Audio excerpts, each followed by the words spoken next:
The live TV, सच सबसे आगे। नमस्कार, द लाइव टीवी देख रहे हैं आप। आपके साथ मैं हूं आदित्य कुमार। कर्नाटक से एक और तस्वीर निकलकर सामने आई है जो ये दर्शाती है कि कर्नाटक में विध्वंस बढ़ता चला जा रहा है, कर्नाटक में जहर बढ़ता चला जा रहा है। ये तस्वीर आप गौर से देखिए, तस्वीर आपकी स्क्रीन पर है। तस्वीर में दो समुदाय के लोग आपको दिखाई देने होंगे। दरअसल ये समुदाय के लोग नहीं है, ये छात्र हैं जिनको इस आग में धकेल दिया गया है कि तुम एक विशेष समुदाय के हो। एक तरफ दलित समुदाय बताया जा रहा है और दूसरी तरफ भगवा समुदाय बताया जा रहा है। एक तरफ जय श्री राम के नारे लग रहे हैं, एक तरफ जय भीम के नारे लग रहे हैं। आप समझिए, अभी तक तो यह था कि एक तरफ भगवा पट्टी दिख रही थी, एक तरफ हिजाब दिख रहा था, लेकिन अब यह कैसे बंटवारा हो रहा है। एक तस्वीर जो आई है, यह तस्वीर अपने आप में कई सारे सवाल खड़े कर रही है। पहले देर न करते हुए आप पूरी तस्वीर देखिए और तस्वीर देखकर आप समझ जाएंगे कर्नाटक में इस वक्त जहर कितना फैल चुका है और जो वायरस है यह फैलाया जा रहा है सिर्फ अपने हितों को साधने के लिए। जरा पहले वीडियो देखिए।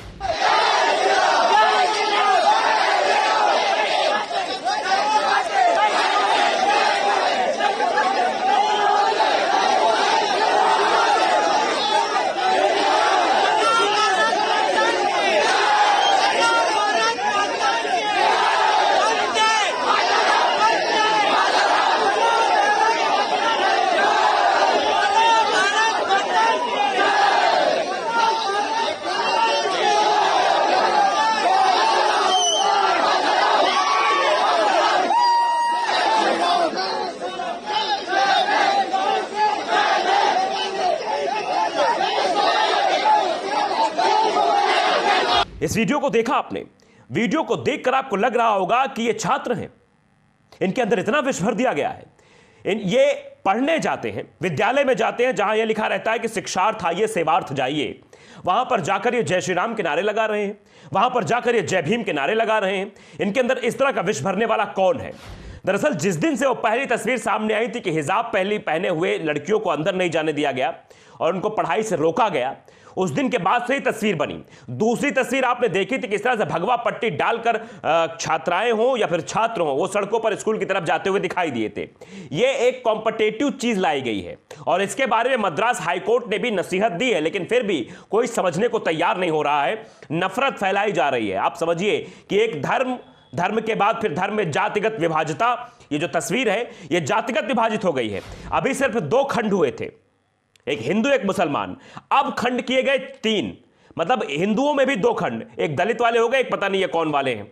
आप समझिए जो भगवाधारी ये लोग हैं ये किस तरह की गुंडागर्दी करके छात्रों को बांटने का काम कर रहे हैं। जिस वक्त छात्रों को पढ़ाई पढ़नी चाहिए उस वक्त वो पट्टा डालकर गले में नारेबाजी कर रहे हैं। इससे आप समझ सकते हैं कि इस देश के भविष्य को अंधकार की ओर ढकेला जा रहा है। क्या यही नए भारत की तस्वीर है? मोदी जी आप बताइए। नरेंद्र मोदी जी से देश पूछना चाहता है, इस देश की जनता पूछनी चाहती है और कर्नाटक के मुख्यमंत्री से ही पूछा जाना चाहता है कि क्या यही नए भारत की तस्वीर दिखाई गई थी? एक ट्वीट सामने आया है, वो ट्वीट हम दिखाएंगे, उसके बाद एक अलग एंगल से वही तस्वीर दिखाने की कोशिश करेंगे। थोड़ा सा बड़ी है, उस एंगल से ऊपर से किसी ने वो वीडियो बनाया है। देखिए आप किस तरह का विध्वंस आजकल विद्यालयों में चल रहा है, जहां पर प्रेम और सौहार्द का पाठ पढ़ाया जाता है, जहां पर नारा लगाया जाता है हिंदू मुस्लिम सिख ईसाई आपस में सब भाई भाई, वहां जय श्री राम और जय भीम के नारे लग रहे हैं। दरअसल ये वीडियो ट्वीट किया था वो श्याम मीरा सिंह ने किया था। वो लिखते हैं नरेंद्र मोदी का नया भारत है। इस प्रधानमंत्री ने बच्चों को भी लड़वा दिया। बहुत बड़ी बात लिखी है, बच्चों को भी लड़वा दिया। हिजाब पर चली लड़ाई में एक तरफ जय भीम और दूसरी तरफ जय श्री राम के नारे लगाए जा रहे हैं। जहां बच्चों को पढ़ना था वो जगह भी राजनीतिक दंगल बनाई जा रही है। आप समझिए किस तरह से राजनीतिक दंगल वहां शुरू हो गया है। एक तरफ भगवा पट्टी, एक तरफ हिजाब है, एक तरफ जो है वो नीली पट्टी है।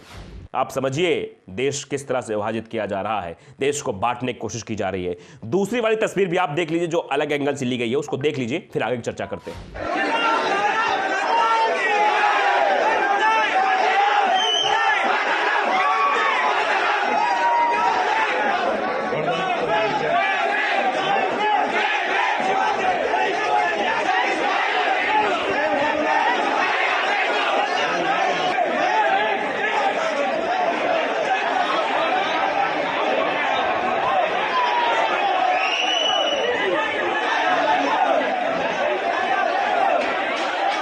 तो वीडियो देखा आपने, यह विष फैलाया क्यों जा रहा है, इससे किसको प्रॉफिट होगा, यह आप सब बखूबी जानते हैं। यह प्रॉफिटेबल सब कुछ हो रहा है भैया। एक के बाद एक ऐसी तस्वीरें बनना यह दर्शाता है कि एक धर्म और समुदाय को टारगेट करने की कोशिश की गई। इसी बात को लेकर मद्रास हाईकोर्ट ने सीधे तौर पर कहा था कि हमारा देश सहिष्णु देश है, आप उनके घर में ताक झांक मत करिए, उनके यहां मत देखिए क्या हो रहा है क्या नहीं हो रहा है। वो अपने मान्यताओं के अनुसार काम करते हैं, हम अपनी मान्यताओं के अनुसार काम करें। यह समझाने की कोशिश मद्रास हाईकोर्ट ने भी की थी, लेकिन ये नासमझ लोग, ये जो विद्वेष फैलाने में सबसे आगे रहते हैं, ये जो नफरती गुंडे जो इधर उधर घूम रहे हैं, जो अपने आप को धर्म का ठेकेदार कहते हैं, वो लड़ाने की कोशिश कर रहे हैं। वो ऐसी तस्वीर बनाने की कोशिश कर रहे हैं जिसमें सब विभाजन हो, हर जगह विभाजित हो जाए, देश टूट जाए, देश को विखंडित करने का काम किया जा रहा है, जबकि हमारा देश अनेकता में एकता को प्रदर्शित करता है। यह बात भी मद्रास हाईकोर्ट ने कही थी।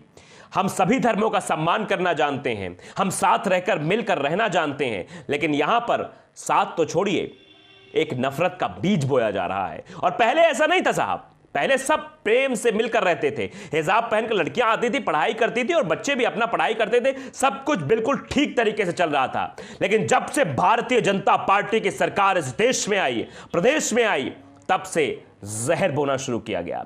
और वो जहर ही है जो अब बच्चों के दिमाग तक भी पहुंच गया है। उनके अंदर भी इस बात को भर दिया गया है कि तुमको धर्म का प्रचार करना, धर्म के नाम पर पढ़ाई करनी है। तुम आप समझिए कि अब इस देश का नौजवान पढ़ेगा या धर्म के नाम पर इसी तरह लड़ेगा, अब यह बड़ा सवाल हो गया है। क्योंकि पढ़ाई सबसे ज्यादा जरूरी है, शिक्षा सबसे ज्यादा जरूरी है। और आप देख रहे हैं कोरोना काल में क्या कुछ हो रहा है। सबसे पहले विद्यालय पर बंदी किए जाते हैं, अशिक्षा का दौर फैलाने की कोशिश हो रही है। लोग अशिक्षित रहेंगे, लोग भ्रमित हो जाएंगे, लोगों के अंदर भ्रम पैदा हो सकता है आसानी से, लेकिन पढ़े लिखे और समझदार हो जाएंगे तो शायद इनके अंदर भ्रम ना भर पाए, अपना जो तिकड़म है वो इनके अंदर ना चला पाए, ये समझदार हो जाएंगे। शायद यही वजह है कि आज देश में इस ओर फोकस नहीं हो रहा है कि हम जो है बच्चों को विकसित करें, उनकी पढ़ाई विकसित हो, उनको और अब आगे बढ़ाने की कोशिश करें। नहीं, नफरत फैलाने की कोशिश की जा रही है। दिमाग बटा रहना चाहिए इस चीज़ में कि देखो वो मुसलमान है, देखो वो दलित है, देखो वो ये है वो है। ये सब करने की कोशिश इसलिए की जा रही है क्योंकि ये सवाल ना पूछ पाए। अगर ये पढ़ लिख ले गए तो ये सवाल पूछेंगे सरकारों से कि सरकार इस बात का जवाब दे कि महंगाई क्यों बढ़ी हुई है, सरकार इस बात का जवाब दे कि बेरोजगारी क्यों बढ़ी हुई है, सरकार इस बात का जवाब दे कि किसान क्यों परेशान है और युवा क्यों परेशान है। शायद इनको डर लग रहा है कि अब युवा सड़कों पर आकर सवाल पूछने लगेगा, इसीलिए बच्चों के जहन में इस तरह की गंदगी भरी जा रही है कि वो सवाल ना पूछ पाए, वो बातें ना कर पाए, वो सिर्फ बड़ाई करते रहे, उनके मन में हिंदू मुसलमान भर दिया जाए, वो जब जब चुनाव आए तब तब उनका इस्तेमाल कर लिया जाए। और ये क्यों हो रहा है कर्नाटक में, इसकी क्या आन पड़ी है? ऐसा पहले तो नहीं था, पहले ऐसी चीजें नहीं हो रही थी। अचानक से ये सब चीजें क्यों हुई, इन सब चीजों को बढ़ावा क्यों मिला? अचानक आप देखिए कोई फिल्म होती है तो फिल्म में भी तरह तरह की बातें निकालकर हंगामा करने की कोशिशें कर दी जाती है। पहले ऐसा नहीं होता था, पहले अपना देश इतना नफरती नहीं था, पहले इतने नफरती लोग नहीं थे। लिंचिंग भी पहले अपने देश में नहीं होती थी। 2015 के बाद लिंचिंग शुरू हुई, लिंचिंग शब्द हम लोगों ने सुना, लिंचिंग जाना कि लिंचिंग क्या होती है, मॉब लिंचिंग क्या होती है। तो ये नफरत जो शुरू हुई है वो 2014 की एक सरकार आने के बाद ही शुरू हुई है। आप जानते हैं वो कौन सी सरकार है जिसके बाद नफरती बीज हर जगह बोए जा रहे हैं, हर जगह हिंदू मुस्लिम कराने की कोशिश हो रही है। बड़े बड़े नेता कब्रिस्तान शमशान की बात मंचों से करते हैं और वही नफरत फैलाने का काम कर रहे हैं। इसीलिए आज देश में नफरत है, इसीलिए स्कूलों में पढ़ाई की जगह इस तरह के नारे लगाए जा रहे हैं। एक तरफ जय श्री राम जय भीम है, दूसरी तरफ महिलाएं लड़कियां बच्चियां कहती कि हमें पढ़ने दिया जाए, हम हिजाब पहन कर आते हैं, हमारी मान्यता है, लेकिन उनकी मान्यताओं पर भी रोक लगाई जा रही है। आप समझिए कि जिस देश में मुस्लिमों के हितों की रक्षा ना हो रही हो, अल्पसंख्यकों की हितों की रक्षा ना हो रही हो, उस दौर में सवाल पूछना लाजमी है। और एक पत्रकार होने के नाते हम लोग सवाल पूछते हैं कि आखिरकार प्रधानमंत्री चुप क्यों हैं? ये सब कुछ हो रहा है लेकिन प्रधानमंत्री के मुंह से एक शब्द नहीं निकल रहा है। क्या अल्पसंख्यकों के हितों की रक्षा प्रधानमंत्री नहीं करेंगे? ये सवाल हमेशा बना रहेगा। और कर्नाटक में जो तस्वीर आई है ये भयावह तस्वीर है अपने आप में कि आखिर देश में क्या हो रहा है। जो पहले ही मैंने एक सवाल पूछा था कि देश किस ओर जा रहा है, हमारे देश का भविष्य किस ओर जा रहा है। तो द लाइव टीवी को अगर आपने सब्सक्राइब नहीं किया, सब्सक्राइब जरूर करिए, बेल आइकन दबाइए ताकि सच खबर आप तक पहुंचती रहे। नमस्कार।